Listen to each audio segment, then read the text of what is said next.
లో నా పరిశీలన ప్రకారం నేను చూస్తే కనుక నా థాట్ ప్రాసెస్ ప్రకారం ఈ ఆసిఫ్ మునీర్ జియావుల్ హక్ లాగా లేదా ముషరఫ్ లాగా నియంతృత్వంగా పోయి అక్కడ ఉన్నటువంటి మొత్తం ప్రజాస్వామ్యాన్ని మొత్తం రద్దు చేసి సైనిక పాలన తీసుకురావటంలో భాగంగా ఈ పావులు కదుపుతున్నాడని చెప్పేసి నేను భావిస్తున్నాను. ఇందులో భాగంగానే భారతదేశానికి ఒక వార్నింగ్ ఇవ్వటం కానివ్వండి, లేదా ఆఫ్ఘనిస్తాన్కి వార్నింగ్ ఇవ్వటం కానివ్వండి కనపడుతుంది. అంటే వాస్తవంగా చూస్తే కనుక భారతదేశంలో ప్రస్తుతం ఉన్న ప్రభుత్వ అధినేతలు అక్కడ ఇప్పుడున్న ఈ ఆసిఫ్ మునీర్ని వీళ్ళిద్దరిని కనుక మనం పోల్చి చూసేటట్టయితే కనుక ఇద్దరిలో చాలా సారూప్యతలు సిమిలారిటీస్ కనపడతాయి. ఎలాగంటే ఇప్పుడు ఆసిఫ్ మునీర్ వచ్చేసి మతమౌఢ్యంతో మతం గురించి మాట్లాడుతున్నాడు, మతాన్ని తీసుకొచ్చి మాట్లాడుతున్నాడు అని ఏ విధంగా అంటున్నారో ఇక్కడ ఇండియాలో కూడా అదే పరిస్థితి ఉంది. ఈ బీజేపీకి సంబంధించిన ప్రభుత్వం ఈ మతాన్ని ముందుకు తీసుకొచ్చి మాట్లాడడం, మతాన్ని అడ్డు పెట్టుకుని రెచ్చగొట్టడమే సిమిలర్ గా అక్కడ ఇక్కడ ఒకే విధంగా జరుగుతుంది ఒక అంశం. ఇంకా రెండో అంశం వచ్చేసి భారతదేశంలో కానివ్వండి లేదా పాకిస్తాన్ లో కానివ్వండి ప్రజలు అత్యంత అసంతృప్తితో ఉన్నారు. భారతదేశంలో ఉన్న సమస్యల్ని కనుక చూస్తే ఢిల్లీలో ఎయిర్ పొల్యూషన్ ఉంది, అలానే డాలర్ పరిస్థితి మనం చూడొచ్చు.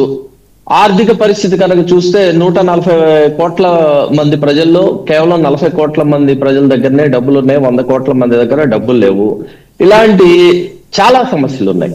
మరి ఈ సమస్యలన్నింటినీ పక్కదో పట్టించడం కోసం వందే మాతరం అని లేదా ఇంకోటని నెహ్రూ దుర్మార్గుడని ఇలాంటి పనికిరాని చచ్చు పుచ్చు ఇలాంటి అంశాలని తీసుకొచ్చి ప్రజల్ని పక్కదో పట్టించి అసలు సమస్యల్ని ఏ విధంగా పరిష్కరించకుండా ప్రజల్ని పక్కదో పట్టిస్తున్నారో అదే విధంగా పాకిస్తాన్ లో కనుక చూసేటట్టయితే ఇదే సిద్ధాంతాన్ని అక్కడ ఉన్నటువంటి ఆసిఫ్ మునీర్ పాటించి భారతదేశం మీద నేను ఏదో భారతదేశాన్ని తుడిచిపెట్టేస్తాను, నేను ఇంకోటి ఏదో చేస్తాను, సైనిక పరమైన చర్యలు తీసుకుంటానని చెప్పేసి ప్రగల్భాలు పలుకుతున్న విషయాన్ని మనం చూడొచ్చు.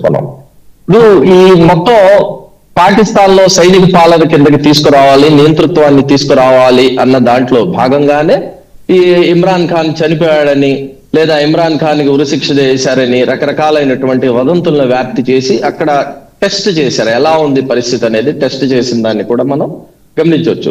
కాబట్టి నేను అనుకునేది ఏంటంటే ఇది ఆసిఫ్ మునీర్ అతను అధికారంలో రావటం కోసం గాను అక్కడ స్థానికంగా ఉన్న ప్రజల్లో భావోద్వేగాలను రెచ్చగొట్టడం కోసం గాను భారతదేశం మీద ముఖ్యంగా భారతదేశం మీద ఇలాంటి ప్రగల్భాలు పలుకుతున్నాడని చెప్పేసి నేను భావిస్తున్నాను. ఇప్పుడు ఇందాక వివి రావు గారు మాట్లాడుతూ ఒక మాట అన్నారు, దాన్ని ఆయన వెనక్కి తీసుకోవాలని చెప్పేసి నేను డిమాండ్ చేస్తున్నాను.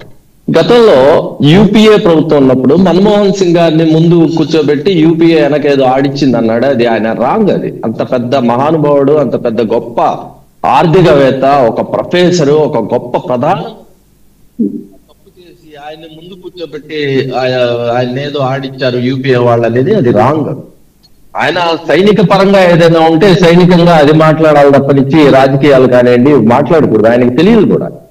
సైన్యంలో పనిచేసి ఉండొచ్చు, దాన్ని సైన్యంలో పనిచేశాడు కాబట్టి ఆయన్ని మేము గౌరవిస్తాం. ఇలాంటి రాజకీయ అంశాలు ఆయన మాట్లాడకూడదు. తర్వాత ఈ సైన్యం ఏం చేయాలి ఏం చేయకూడదు అనేది కూడా రాజకీయంగా ఉన్న నాయకులు డిసైడ్ చేస్తారని బషీర్ గారు, ఇది మీ observation. How come you say like that? ఆయన యూపీఏ దగ్గర నుంచి చూశారు, ఢిల్లీని క్లోజ్ గా మానిటర్ చేసిన వ్యక్తిగా ఆయన చెప్తున్నారు.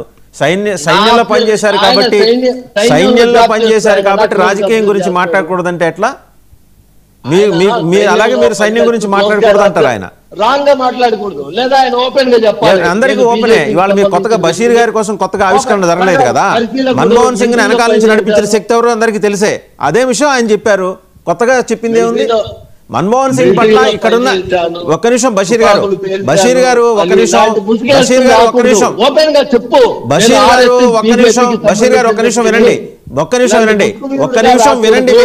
వినండి. మన్మోహన్ సింగ్ పట్ల ఇక్కడ ఉన్న ప్యానెల్లో పార్టీలకు అతీతంగా అందరికీ ఇంక్లూడింగ్ మీ అందరికీ గౌరవం ఉంటుంది. కాకపోతే రాజకీయ పరంగా తీసుకునే నిర్ణయాలు ఆయన చేతిలో లేవనే ఉద్దేశంతో రావు గారు ఆ వ్యాఖ్య చేశారు. కానీ అందులో మీరు తప్పు పట్టాల్సింది ఎంచాల్సింది ఏమీ లేదని అయితే నేను అనుకుంటున్నారు, అందరూ అనుకుంటున్నారు. నా తర్వాత ఇప్పుడు మాట్లాడే తులసిరెడ్డి గారు కూడా ఆ మాటను ఖండిస్తారని చెప్పేసి నేను భావిస్తున్నాను. సరే, తులసిరెడ్డి గారికి కూడా మీరు డ్రాఫ్ట్ ఇస్తానంటే ఎట్లా? ఆయన మాట్లాడతారు, ఆయన యూపీఏ గవర్నమెంట్ ఉన్నప్పుడు మన్మోహన్ సింగ్ గారికి పూర్తి స్వేచ్ఛ ఉంది, అత్యద్భుతమైనటువంటి చట్టాలు తయారు చేశారు. ఆర్టీఐ కానివ్వండి, పనికి ఆహార పథకం కానివ్వండి, రైట్ టు ఎడ్యుకేషన్ కానివ్వండి.